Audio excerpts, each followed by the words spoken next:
Hi friends, welcome to Jaya's garden. இன்றைக்கி ஒரு சூப்பரான வீடியோவோட வந்திருக்கேன். வீடியோக்குள்ளே போகிறதுக்கு முன்னாடி ஜெயாஸ் கார்டன் சேனலை சப்ஸ்கிரைப் பண்ணல அப்படின்னா சப்ஸ்கிரைப் பண்ணிக்கோங்க. அப்படியே பக்கத்தில் இருக்கக்கூடிய பெல் ஐக்கானை ஆல் ஆப்ஷன் போட்டு வச்சுக்கோங்க. அப்போ தான் நான் போடக்கூடிய பயனுள்ள வீடியோக்கள், அழகிகள்லாம் நீங்கள் பார்க்கலாம் உடனுக்குடனே. சரிங்களா? இப்போ என்ன வீடியோ அப்படின்னா, ஒரு சகோதரர் கேட்டிருந்தாங்க, எப்படி அவங்களால இந்த மாடி தோட்டத்தை மெயின்டைன் பண்ண முடியுது, எப்படி பராமரிக்கிறீங்க, எங்களுக்கு சொல்லுங்கள் அப்படின்னு சொல்லி இதை அந்த சகோதரர் கேட்டுட்டாங்க. நிறைய பேர் கேட்காமலே எப்படி வேலை பார்க்குறாங்க, பிஸ்னஸ் பண்ணுறாங்க, அதுக்கப்புறம் மாடி தோட்டம் சேனல் வச்சுருக்காங்க, இத்தனையும் எப்படி ஒருத்தங்களால் சாத்தியப்படுது அப்படின்னு சொல்லி இது என்னுடைய ஸ்டூடெண்ட்ஸுமே நிறைய பேர் கேட்டிருக்காங்க. எப்படிம்மா எங்களால் இவ்வளவும் பண்ண முடியுது, ஆள் போட்டு செய்கிறீங்களா அப்படின்னு சொல்லி கேட்பாங்க. நம்ம வீட்டில், நம்ம தோட்டத்துக்கும் சரி, நம்முடைய வீட்டில் வேலைக்கும் சரி, எதுக்குமே இதுவரைக்கும் நான் ஆள் போட்டதில்லைங்க.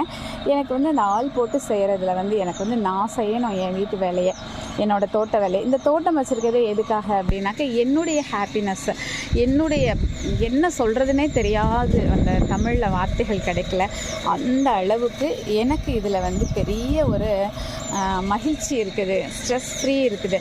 ஸோ அதுக்காக தான் நான் வச்சுருக்கேன். ஸோ அதை போய் நான் வேறு யார்கிட்டையாவது கொடுத்துட்டு வீடியோக்காக, இப்போ நான் வீடியோக்காக தான் இந்த தோட்டம் வச்சுருக்கேன் அப்படின்னா கண்டிப்பாக நான் வேறு யார்கிட்டையாவது கொடுத்து வேலை வாங்கிட்டு உங்களுக்கு அழகழகாக காமிச்சிருப்பேன். பட் எனக்கு அப்படி இல்லை. எனக்கு என்னுடைய சந்தோஷம் இவங்க எல்லாருமே. ஸோ அதனால தான் நான் அந்த மாடி தோட்டம் வச்சுருக்கேன். அதனால் உங்களுக்கு எப்படி நான் மெயின்டைன் பண்ணுறேன் அப்படிங்கிறத கண்டிப்பாக சொல்லிடுறேன். சரிங்களா? நான் காலையில் 4 o'clock எழுந்திருக்கிறது என்னுடைய 25-30 வருட கால அனுபவங்க. எனக்கு 53 வயசு ஆகுது. கிட்டத்தட்ட நான் என்னுடைய என்ன சொல்கிறது, 30 வருஷமாக நான் அந்த மாதிரி எழுந்திரிச்சு பழகிட்டேன். இதுக்கு காரணம் என்னுடைய அப்பா. எங்கள் அப்பா எப்போவுமே 4 மணிக்கு, அப்பா இப்போ தவறிட்டாங்க, என்னுடைய 19 வயசில் அப்பா தவறிட்டாங்க. அன்னையில் எங்கள் அப்பா கிட்டேருந்து நான் கற்றுக்கிட்டது ஏராளம் அப்படின்னு சொல்லலாம். காலையில் 4 மணிக்கெல்லாம் எழுந்திரிச்சிருவாங்க. சரிங்களா? இன்னும் நிறைய விஷயங்கள் இருக்குது. அப்படி எழுந்திரிச்சு பழகினது தான் இன்றைக்கி வரைக்கும். நான் அலாரம் கூட வச்சுக்கிட்டதே இல்லைங்க. அலாரமே இல்லைனாலும் இப்பப்போ கொஞ்சம் வயதானதுனால சில நேரங்களில் எனக்கு அலாரம் தேவைப்படுது.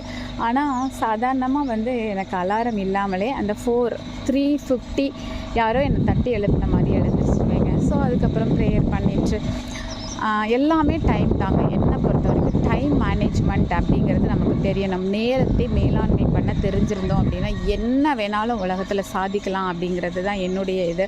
எப்படின்னு நிறைய பேர் கேட்பாங்க.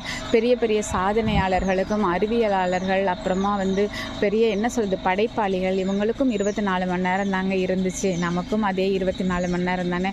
அவங்க பிளான் பண்ணியிருந்தாங்க நேரத்தை. நம்மளும் அந்த மாதிரி 24 மணி நேரத்தை பிளான் பண்ணோன்னே இதெல்லாம் என்னங்க, இதை விட சூப்பராக பண்ணலாம். பட் நிறைய இடர்பாடுகள் இருக்குது. அதனால் என்னால் இன்னும் நிறைய பண்ண முடியல.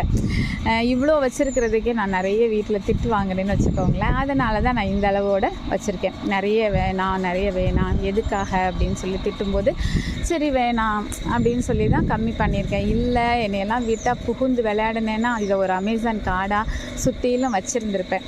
பட் நிறைய நமக்கு இடர்பாடுகள் இருக்குது. சரி, ஓகே.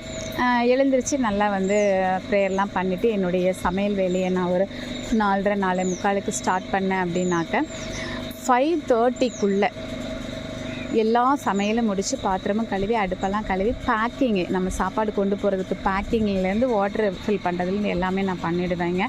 எப்படி அப்போ அந்த 1 ஹவருக்குள்ளே உங்களால் பண்ண முடியுது அப்படின்னு நிறைய பேர் கேட்பாங்க. காலையில் நான் எழுந்திரிச்சு இதை பண்ணணுமா அதை பண்ணணுமான்னு யோசிக்க மாட்டேன். நிறைய பேருக்கு சமையல் ரொம்ப கஷ்டமாகவும் டிலேயாகவும் ஓவராக டைம் ஆகிறதுக்கு ஒரே காரணம் உங்களுக்கு பிளானிங் இல்லாதது தான். நைட்டு படுக்கும்போது நாளைக்கு இன்னும் சமைக்கணும் அப்படின்னு மட்டும் திங்க் பண்ணிவிட்டு படுத்தீங்க அப்படின்னா காலையில் எழுந்திரிச்சோடனே வேகமாக நான் சாதம் குக்கரில் வைக்க மாட்டேன். குக்கரில் வச்சிங்கன்னா இன்னுமே சீக்கிரமாக முடிஞ்சிடும். பட் வடிக்கிற வேலை தான் நம்மளுது. ஸோ சாதத்தை ஒரு பக்கம் போட்டுட்டு, இன்னொரு பக்கம் முட்டையை வேக போட்டுட்டு, அதுக்கப்புறம் இன்னொரு பக்கம் சூப்பை போட்டுருவேன். அப்போ 3மே அட் டைமில் நம்ம பண்ணிடலாமா, அது பண்ணிவிட்டு கீழே உட்காந்து காய்களை வெட்ட ஆரம்பிப்பேங்க. குழம்புக்கும் பொரியலுக்கும் கீரை அந்த மாதிரி எதுனாலும் அந்த இப்போ பார்க்கணும்ல, அதெல்லாம் பார்த்து ஒவ்வொன்றையாக கட் பண்ணி, வெங்காயம் கட் பண்ணி எல்லாத்தையும் கீழே மேலே உட்காந்து கம்ப்ளீட்டாக தேவையான அத்தனையும் கட் பண்ணிவிடுவேன். அதோட நெல்லிக்காய் ஜூஸுக்கு எல்லாமே கட் பண்ணி வச்சுடுவேங்க. அது எல்லாம் முடிக்கிறப்ப வந்து ஓரளவுக்கு சூப் ரெடியாக இருக்கும். அந்த முடவாட்டுக்கால் சூப்பு நம்ம வீட்டில் நம்மளே தயார் பண்ணி சேல்ஸ் பண்ணிகிட்ருக்குறோம். அது வந்து உங்களுக்கும் தேவை அப்படின்னாக்க நீங்கள் ஸ்க்ரீனில் தெரிகிற நம்பருக்கு ஆர்டர் பண்ணிக்கலாம். பயங்கர ஃபாஸ்ட் மூவிங் நம்மக்கிட்ட அப்படின்னு சொல்லலாம். நம்மக்கிட்ட ஒரு 9 விதமான ப்ராடக்ட்ஸ் இருக்குதுங்க. அது உங்களுக்கெல்லாம் தெரிஞ்சிருக்கும். தெரியாதவங்களுக்காக சொல்கிறேன். ஹெல்த் மிக்ஸ் இருக்குது, களிமாவு இருக்குது, ஃபேஸ் பேக் இருக்குது, நலங்கு மாவு இருக்குது, ஹேர் பேக் இருக்குது, பொடுதலை தைலம் இருக்குது, முருங்கா பவுடர் இருக்குது, முடவாட்டுக்காய் சூப் பவுடர் இருக்குதுங்க. ஸோ எல்லாமே நல்ல ஒரு ஆதரவு கொடுக்குறீங்க. அதுக்கு எல்லாருக்குமே ரொம்ப ரொம்ப ரொம்ப நன்றி. வேணுங்கிறவங்க ஸ்க்ரீனில் தெரியுற நம்பருக்கு ஆர்டர் ப்ளேஸ் பண்ணிக்கோங்க. அதாவது ரொம்ப ஃபாஸ்ட்டாக நல்ல ஒரு ரிவ்யூ கொடுத்துட்ருக்கீங்க. ரொம்பவே மகிழ்ச்சியாக இருக்கேன் நான். சரி, நம்ம விஷயத்துக்கு வரலாம். எல்லாம் முடிச்சுட்டு பிளான் பண்ணிவிட்டு கடைன்னு சமையலை முடிச்சுட்டு எல்லாத்தையும் பேக் பண்ணிவிட்டு அப்புறம் கடைன்னு பேக் பண்ணாவே மேக்ஸிமம் எல்லா பாத்திரமும் நமக்கு வர ஆரம்பிச்சிடும்.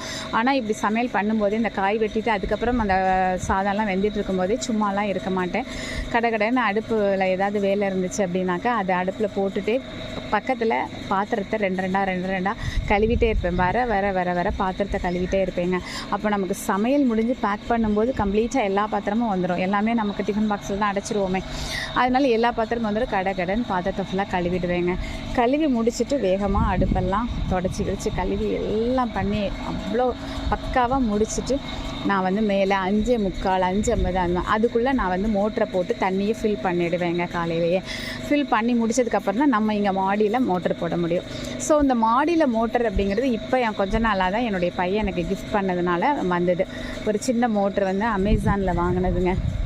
ஒரு 1200 ரூபாயோ என்னமோன்னு சொல்லி வாங்கினோம் இந்த மோட்ரு தான். சரிங்களா?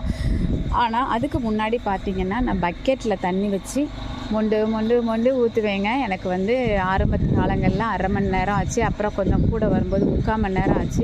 அதுக்கப்புறம் 2 ஹவர்ஸ் எல்லாம் ஆகுச்சுங்க. அப்போ 2 ஹவர்ஸ் ஆகும்போது நான் என்ன பண்ணுவேன்னா, மேலே மாடிக்கு வந்தாலும் அவ்வளோ வைக்கக்கூடாதுன்னா எனக்கு தோணலை. வச்சுக்கிட்டே இருந்தேன். தண்ணி ஊற்றுறதை பற்றி யோசிக்கல. கடன்னு ஓடி ஊற்றுவேன். ஸோ எனக்கு எக்ஸசைஸு, வாக்கிங்கு அதெல்லாம் எனக்கு தேவையே படலை. ஏன்னா ஓடி ஊற்றுனா தான் அந்த 2 ஹவர்ஸை நான் அதை விட கம்மியாக டைமை வந்து சேவ் பண்ண முடியும்னு ஓடி ஊற்றிட்டு இருந்த காலங்கள் உண்டு. அதை பார்த்துட்டு என்னோடய பையன் இதை வாங்கி கொடுத்ததுக்கப்புறம் அந்த 2 ஹவர்ஸ் வந்து இப்போ 15 மினிட்ஸாக மாறி இருக்குது. அப்போ என்னோடய டைம் வந்து ரொம்ப இப்போ சேவ் ஆயிடுச்சு. ஸோ 15 நிமிஷத்தில் தண்ணி ஊற்றி முடிச்சுட்டு அதுக்கப்புறம் நான் தண்ணி ஊற்றும் போதே வந்து ஒவ்வொருத்தரையும் நல்லா மைன்யூட்டாக நோட் பண்ணிகிட்டே இருப்பேன். இதை பண்ணணும்னு. அது முடித்த உடனே கடன்னு எல்லாரோடையும் ஒருத்தர் விடாமல் கேர் வந்து மேக்ஸிமம் தேவைப்படுறவங்க கிட்ட இன்னும் கொஞ்சம் அதிக நேரம் ஏதாவது இலைகள் வந்து ஒரு மாதிரி காஞ்சிருந்தா அதெல்லாம் இது பண்ணுறது வைக்கிறதுன்னு எல்லாமே ஒரு 15 மினிட்ஸ் வந்து நான் இவங்களோட ஸ்பெண்ட் பண்ணுவேங்க. ஸோ ஒரு 1/2 hour ஆகிடுச்சா இவங்களோட ஸ்பெண்ட் பண்ணி அதுக்கப்புறம் இன்னும் ஒரு 15 to ஒரு சில நேரம் டைம் இருந்தது அப்படின்னா ஒரு 1/2 hour வந்து செலவு பண்ணுவேன். எதுக்காக அப்படின்னா வீடியோ எடுக்கிறதுக்காக. அந்த வீடியோவும் நம்ம எடுத்து முடிச்சுட்டு கீழே போகிறப்ப மேக்ஸிமம் வந்து எனக்கு 6:30 அந்த மாதிரி ஆகுங்க. ஒரு 3/4 மணி நேரம் இங்கே எனக்கு செலவு பண்ணுற மாதிரி இருக்கும். சில நேரங்களில் கொஞ்சம் சீக்கிரமாக போயிடுவேன் வீடியோ எடுக்காமல். அது நம்மளோட ஹெல்த்து சில நேரம் கொஞ்சம் சோம்பேறியெல்லாம் இருக்கும் தெரியுமா. அந்த மாதிரி டைமில் நம்ம அதை வந்து சேவ் பண்ணிவிட்டு அந்த ஒரு 6:30 ஆனதுக்கப்புறமா நம்ம கீழே போய் உட்காந்து ஒரு 7 வரைக்கும் ரெஸ்ட்டாக இருக்கலாம். இல்லைனா வந்து நான் இன்றைக்கி போய் பாடம் நடத்துறதுக்கான ப்ரிப்ரேஷன் அதுவுமே ரெஸ்ட்டாக உட்காந்து தான் பண்ணுறோம். ஸோ அதுலேயே நமக்கு கொஞ்சம் ரிலாக்ஸ் ஆகிடும். நீங்கள் நினைக்கலாம், நிறைய என்னோடய ஸ்டூடெண்ட்ஸ் கூட கேட்பாங்க, அம்மா ரெஸ்ட்டே எடுக்காமல் வேலை பார்ப்பீங்களா அப்படின்னு சொல்லி. ரெஸ்ட் அப்படிங்கிறது நம்ம நாட்டை பொறுத்த வரைக்கும் எப்படி நம்ம வந்து நினைக்கிறோம் அப்படின்னாக்க, படுத்து தூங்குறது தான் ரெஸ்ட்டுன்னு நினைக்கிறோம். நம்ம பிடிச்ச ஒரு வேலையை, அது புக்கு படிக்கிறதா இருக்கலாம், கார்டனில் வந்து நம்ம பண்ணுற வேலைகளாக இருக்கலாம், இல்லை ஏதோ ஒன்று ஒரு குக்கிங் கூட பிடிக்குது அப்படின்னாக்கா அது கூட எதுவாக வேணாலும் பிடித்த வேலைகளை செய்யும் பொழுது மனசு ரிலாக்ஸ் ஆகும்போது உடம்பு ஃப்ரீ ஆகும் இல்லையா, அதுவே மிகப்பெரிய ஓய்வு. படுத்து தூங்கி எழுந்திரிச்சாதான் ஓய்வுன்னு யாருங்க சொன்னது? கிடையவே கிடையாது. மூளை அப்படியே நம்மளோட மனசு ஃபுல்லாக நல்ல ஒரு மாதிரி மகிழ்ச்சியில் திளைக்கும் பொழுது பயங்கரமாக தூங்கினதை விட அதிகமான ரிலாக்ஸேஷன் நமக்கு கிடைக்கும். ஸோ அதுதான் ரொம்ப முக்கியம். நீங்கள் வந்து நிறைய பேர் சொல்லுவாங்க நீங்கள் தூங்குகிற டைம் பத்தாது. கண்டிப்பாக கிடையாதுங்க. எனக்கு அந்த மாதிரி டயர்டாக தூக்கம் இல்லை எனக்கு, அதனால் டயர்டு அப்படிங்கிற மாதிரி இந்த 4க்கு எந்திக்கிறனால வந்தது இல்லைங்க. ஸோ நம்மளுடைய மனசு, நம்மளுடைய மூளையெல்லாம் நம்ம ட்ரெயின் பண்ணுறதுல தான் இருக்குது. நேரத்தை பிளான் பண்ணுறதுல தாங்க நம்மளோட வேலை பார்க்குற விதம்ங்கிறது இருக்குது. இது வரைக்கும் ஒரு நாளும் மத்தியானம் தூங்க மாட்டேன். சில நேரம் எனக்காகவே டயர்டாகுது அப்படின்னு தோணுச்சுன்னா நான் அந்த வீக்கில் நான் பிளான் பண்ணிக்குவேன், இந்த வாரத்தில் சண்டே நம்ம வந்து கொஞ்சம் நேரம் தூங்கி எழுந்திருக்கணும் அப்படின்னு சொல்லி நான் பிளான் பண்ணிக்குவேன். அந்த உடம்பு வந்து கேட்டுச்சு அப்படின்னா நம்ம பிளான் பண்ணி, மற்றபடி எப்போ பாரு நம்ம மத்தியானம் ரெஸ்ட் எடுக்கணும், அந்த மாதிரி எல்லாம் படுக்கணும் அப்படிலாம் யோசித்ததே இல்லைங்க. இது வந்து என்னுடைய 53 வருஷமும் இதே தான், எப்போவுமே ஓடிக்கிட்டே இருக்கிறது பிடிக்கும். அது ரொம்பவே நல்லாயிருக்கும். நம்மளை அந்த மூளை வந்து இவள் ஓடிக்கிட்டே தான் இருப்பா, இவள் வடிவ ஆக்டிவாக வைக்கணும் அப்படின்னு சொல்லி ஆர்டர் போட்டு நம்மளோட உடம்பை வந்து அந்த மாதிரி அது ஆர்டர் பண்ணோம். ஸோ அது நல்லாவே இருக்கும். சரி, இப்போ நம்ம காலையில் எல்லாம் முடிச்சுட்டு நம்ம போயிட்டோமா, ஸ்கூலுக்கு போயிட்டு வேலையெல்லாம் முடிச்சுட்டு ஈவினிங் இருட்ட முன்னாடி வந்தேன் அப்படின்னாக்க வீடியோ ஏதாவது எடுப்பேன். எடுக்கும்போதே ஒவ்வொருத்தராக வந்து நோட் பண்ணுவேன். ஈவினிங் வந்து சப்போஸ் இல்லை இருட்டிட்டு அப்படின்னாக்க அறுவடை பண்ண முடியல அப்படின்னாக்க என்ன பண்ணுவேன் அப்படின்னா, நம்ம வந்து வந்து வீட்டுக்கு யார் யாருக்கு என்ன வேணுமோ எல்லாம் சாப்பிட்டுட்டு நல்ல ஒருபடி ஈவினிங் வந்தால் எதையாவது பிடிக்கிறது பிடிச்சி முடிச்சுட்டு அப்புறம் மேலே ரிலாக்ஸ் பண்ண வருவோம்ல. இவங்களெல்லாம் பார்த்தா தான் இன்றைக்கி நம்ம ஸ்கூல்லையோ ஆஃபீஸ்லேயோ வேலை பார்த்த அந்த டயர்டு ஃபுல்லாக இவங்களை பார்த்த உடனே காணாமல் போயிடும். ஸோ குளிச்சு கிளம்பி தான் மேலே வருவேன். ஃப்ரெஷ்ஷப் ஆகி தான் வருவோம். வந்ததுக்கப்புறமா அந்த நிறைய வந்து இந்த காஞ்சி போன இலைகள், பூச்சி விழுந்த இலைகள், இந்த மாதிரி நிறைய இருக்கும். அதெல்லாம் ப்ரூன் பண்ணுற வேலையெல்லாம் செய்வேன். சப்போஸ் நேரம் இருந்ததுன்னா அறுவடை பண்ணுவேன். அப்படி இல்லைனாக்கா இந்த பூச்சி விழுந்தது இந்த பராமரிக்கிறது, அப்புறமா அந்த தோண்டி அந்த என்ன பண்ணுறது, கிளறி விடுறது, இந்த மாதிரி நிறைய வேலைகள் செய்வேன். இல்லை சில நாள் வந்து அந்த வீக்கில் வந்து ஏதாவது சண்டே வந்து நம்ம ஊருக்கு போயிட்டோம், அப்போ அந்த வாரத்தில் நம்ம வந்து ஏதாவது இது பண்ணலைன்னு வச்சுக்கோங்களேன், உரம் போடலை அப்படின்னா அந்த உரம் போடுற வேலையை செய்வேன். அப்போ நீங்கள் கேட்கலாம், உரம் போடுறதுக்கு எவ்வளோ டைம் ஆகும், அவ்வளோ டைம் எப்படி உங்களால் ஈவினிங் செலவு பண்ண முடியும் அப்படின்னு நீங்கள் கேட்குறது மைண்ட் வாய்ஸ் எனக்கு கேட்குது. நான் எப்படி பிளான் பண்ணுவேன்னா, முன்னாடி கொஞ்சம் செடிகள் இருந்தப்போ சண்டே அப்படின்னாக்கா நான் வந்து முழுக்க அவ்வளோ செடிகளுக்கும் நான் வந்து ஒரு 1 ஹவர் எடுப்பேங்க. 1 ஹவரில் கம்ப்ளீட்டாக உரங்கள் போட்டு முடிச்சிடுவேன். பட் இப்போல்லாம் வந்து இவ்வளோத்துக்கும் நம்ம போடணும் அப்படின்னா 1 ஹவரெல்லாம் பத்தாதுங்க, ½ a டே வேணும். இவ்வளோ பேரையும் கிளறி விட்டு தோண்டி அதுக்குள்ளே உரம் வச்சு திரும்ப மண்ணை போட்டு மூடுறதுக்கு ½ a டே வேணும் எனக்கு. ஸோ இப்போ நான் எப்படி பிளான் பண்ணியிருக்கேன் அப்படின்னாக்கா, வீக் டேஸ்லேயே இப்போ இந்த பக்கம் ஒரு 20 செடி இருக்குது பார்த்தீங்களா, ஒரு நாள் இந்த செடிகளை மட்டும் கிளறி இந்த சைடு வந்து இவங்களுக்கு நான் உரம் கொடுத்துருவேங்க. அவ்வளோதான். அதுக்கப்புறம் நமக்கு டைமே இருந்தாலும் நான் வேறு பக்கம் போகவே மாட்டேன். ஏன் அப்படின்னா அதுக்கு மேலே பண்ணணுன்னா நமக்கு வந்து குறுக்கு வலிக்கும் இல்லையா. 53 வயசு ஆகுதுன்னா நமக்கு அதுக்கு தகுந்த மாதிரி எல்லாருக்குமே அந்த பேக் பெயின் வரும். கீழே குனிஞ்சு நம்ம செய்கிறோம் இல்லையா, ஒரு நல்ல எக்ஸசைஸு. பட் அதனால் ரொம்ப ஸ்ட்ரெயின் பண்ணக்கூடாதுப்பா. நீ ஏன் ஆகணும்னு பண்ணினீங்கன்னா அப்புறம் அடுத்து மாடி தோட்டமே வைக்க முடியாது. அந்த 20 செடி அப்படின்னு பிளான் பண்ணிக்குவேன், அதோடு முடிச்சுக்குவேன். அடுத்த நாள் வந்தேன்னா இந்த ஒரு 20 செடி, அப்புறம் இந்த சைடு, அப்புறம் அந்த சைடு, அப்படியே நான் பிளான் பண்ணிக்குவேன். ஒரு 2 வரிசைக்கு மேலே வந்து உரம் போடுற வேலையை நான் செய்ய மாட்டேன். நேரம் இருந்தாலும் நல்லா உடம்பு இருந்தாலும் இவ்வளோதான், இன்றைக்கி இதுதான் வேலை அப்படிங்கிற மாதிரி நம்ம உரம் போடுற வேலையை வாரம் முழுக்கவே உரம் போட்டுக்கலாம். இன்றைக்கி இது போட்டோம், நாளைக்கு அதை போட்டோம், அதுக்கு நாளான்னைக்கு அதை போட்டோம் அப்படின்னு சொல்லி போட்டுக்கிறது. சரி, அப்புறம் பூச்சி விரட்டிகள்லாம் எப்படி பயன்படுத்துவீங்க என்ன ஏதுன்னா, அதாவது வாரத்தில் அந்த ஸ்கூல் டேஸில் பூச்சிகளை பார்த்தேன் அப்படின்னாக்க என்ன பண்ணுவேன் அப்படின்னா, அதை வந்து கட் பண்ணி போட்டுருவேன். அந்த இலையை மட்டும் கட் பண்ணி ப்ரூன் பண்ணி போட்டுட்டு போயிட்டே இருப்பேன். அந்த திங்கள் டு வெள்ளி, அந்த சாட்டர்டே சண்டே தான் வந்து எப்படினாலும் பூச்சி இருந்தாலும் இல்லைனாலும் ஏதாவது ஒரு பூச்சி விரட்டி. மேக்ஸிமம் வந்து நம்மளோட இதில் வந்து மீன் அமிலம் மேக்ஸிமம் இருக்கும். மற்றபடி வந்து இலை கலைசல், அதுக்கப்புறம் வந்து வேப்பெண்ணெய் கரைசல், இந்த மாதிரி எல்லாமே நம்ம கொடுப்போம். வாரத்தில் ஒரு நாள் ஒரு பூச்சி விரட்டி நம்ம கொடுப்போம். நாளைக்கு அந்த வேலையை நான் செய்வேன். இன்றைக்கி வந்து எனக்கு ஸ்கூலில் கோச்சிங் வச்சுருக்கேன். ஸோ ஏன்னா எக்ஸாம் வந்துச்சுல, குவார்ட்டர்லி எக்ஸாம், அதனால் இன்றைக்கி நம்ம தமிழ் கோச்சிங் இருக்கிறனால இன்றைக்கி நம்ம கிளம்பணும். ஸோ அதனால் நாளைக்கு வந்து பூச்சி விரட்டியை நான் பண்ணிவிடுவேன். பூச்சி விரட்டி பண்ணும்போது கண்டிப்பாக வந்து நம்ம ஸ்கூல் டேஸ்லலாம் பண்ண முடியாது. ஏன்னா நம்மளே கம்ப்ளீட்டாக நாறி போயிடும். எவ்வளோ தான் ஸ்ப்ரே, நான் வேறு இந்த கன் ஸ்ப்ரேயர் வச்சுருக்கேன்னா, எவ்வளோ தான் நம்ம அடித்தாலும் காற்றுக்கு அதுக்கும் நம்மளையும் சேர்த்து குளிப்பாட்டி என்ன அடிக்கிறோமோ அதோட ஸ்மெல் நம்ம மேலே வரும். ஸோ அதை க்ளீன் பண்ணி பூச்சி விரட்டி தெளித்த உடனே போய் நம்ம ஹேர் வாஷ் எடுத்து நம்மளும் குளிக்கிற மாதிரி இருக்கும் ஃப்ரெண்ட்ஸ். ஸோ அதனால் அதை வந்து வீக்கெண்டில் மட்டும்தான் வச்சுக்குவேன். ஸோ இந்த அளவு தானே பராமரிப்பு, வேறு என்ன வேணும் உங்களுக்கு? இவ்வளோ தான். இந்த அளவு பிளான் பண்ணிவிட்டு நான் அழகாக பண்ணுறேன். எனக்கு எந்த பிரச்சனையும் இல்லை. யாருடைய ஹெல்ப், என்னோடய ஹெல்ப் அப்படின்னா இப்போ மண்ணை வந்து கலரி, புது மண் போட்டு எல்லாம் போட்டு கலரி தர்றதுக்கு என்னுடைய ஹஸ்பண்ட் வந்து அது ரொம்ப வருஷத்தில் ஒரு 2 தடவை 3 தடவை அந்த மாதிரி இருக்கும். இப்போ ஆடிப்பட்டத்துக்கு பண்ணி தருவாங்க. அப்புறம் ஏதாவது ஒன்று முடிஞ்சிருச்சு அப்படின்னா அதெல்லாம் சேர்த்து போட்டு பண்ணி கொடுப்பாங்க. அந்த மண்ணை அள்ளி கீழேருந்து மண் எடுத்துகிட்டு வந்து அதுக்கப்புறமா நம்ம உரம் ஏற்கனவே நான் வாங்கி வச்சுருப்பேன், அந்த உரத்தை அவங்க மிக்ஸ் பண்ணி கொடுப்பாங்க. ஸோ ஹெல்ப் அப்படின்னா இந்த மாதிரி ஹெல்ப் தான் எனக்கு வெளியில் என்னோடய ஹஸ்பண்ட்கிட்டேருந்து கிடைக்கும். மற்றபடி முழுக்க நானே எல்லாத்தையும் பார்த்துக்குவேங்க. இதை பற்றின நாலேஜ் எடுத்துக்கிறது. அதுக்கப்புறம் ஒவ்வொன்றையும் வந்து என்ன சொல்கிறதுனா, நம்ம ஒன்று வைக்கிறோம் அப்படின்னாக்க ஏதோ நம்ம பண்ணணும், எல்லோரும் பண்ணாங்க நானும் பண்ணினேன், அது வந்தது வரலை அப்படின்னு சொல்லி ஏனோ தானோன்னு இருக்க மாட்டேன்.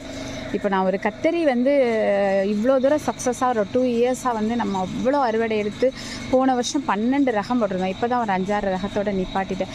அந்த ஃபஸ்ட்டு போட்டப்பையே எல்லோரும் கேட்டாங்க, மாடி தோட்டம் வச்சு 4 மாதத்தில் எப்படி இவ்வளோ தூரம் சக்ஸஸ்ஃபுல்லாக பண்ண முடியுது அப்படின்னு கேட்டாங்க.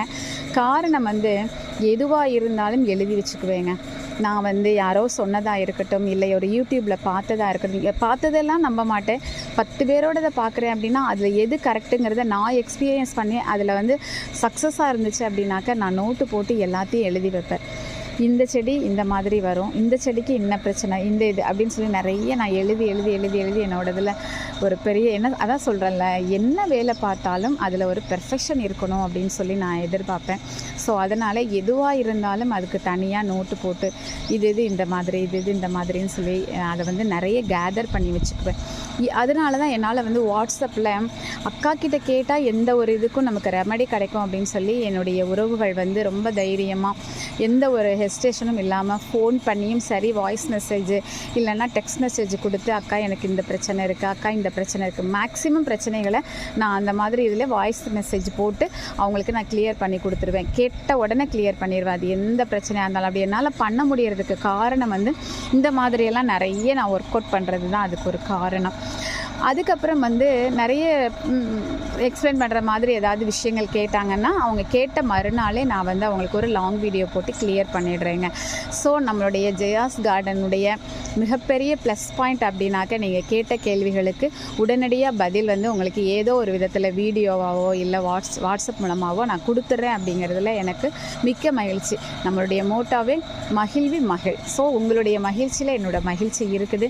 ஸோ அதனால் வந்து நீங்கள் எப்போ வேணாலும் எது வேணாலும் கேட்கலாம். இப்போ இந்த சகோதரர் கேட்டதுக்கான எப்படி பராமரிக்க முடியுது, உங்களால் எப்படி பராமரிக்கிறீங்கன்னு நீங்கள் சொல்லுங்கள். நாங்கள் சொல்லிட்டேன்.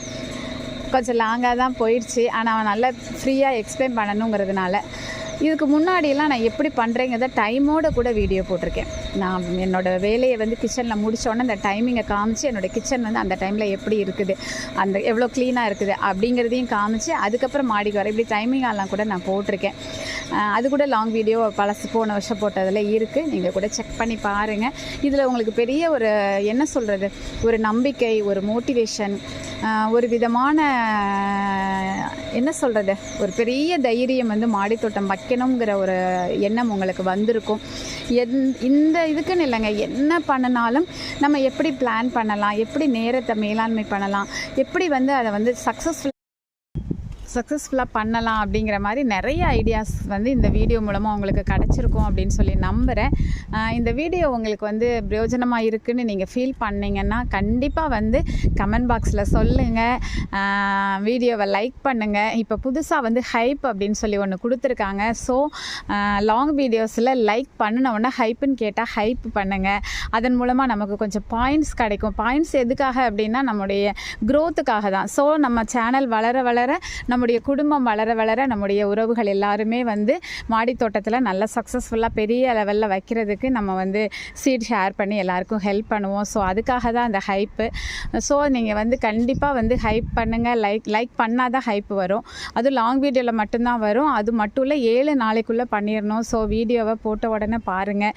லேட்டாக போய் பார்த்துட்டீங்க ஹைப் பண்ணவும் முடியாது. சரிங்களா? பிடிச்சிருந்தால் லைக் பண்ணுங்கள், ஷேர் பண்ணுங்கள், கமெண்ட் பண்ணுங்கள். மறக்காமல் சப்ஸ்கிரைப் பண்ணி தொடர்ந்து உங்களோட ஆதரவை கொடுங்க.